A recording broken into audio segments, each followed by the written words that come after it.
I have 2 points to make. First of all, and Ms. Fresnillo touched upon this, according to a recent UNDP report, there is a group of 23 middle-income countries and small island states that currently account for 65% of total debt repayments.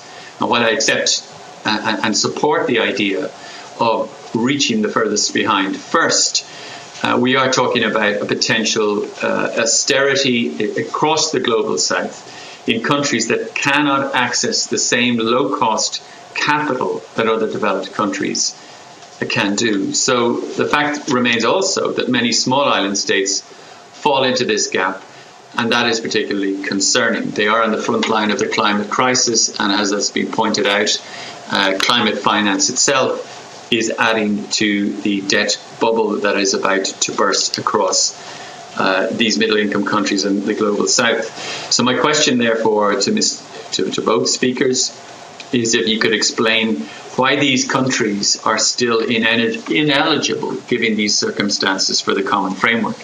Secondly, Chairman, Mr. Chabert made reference to the fact that it is too early to gauge the private sector response to some of the IMF proposals. And he also noted separately that there have been no requests to private creditors for debt relief. And yet the private sector debt, as Ms. Fresnillo pointed out, poses a very significant risk in these circumstances.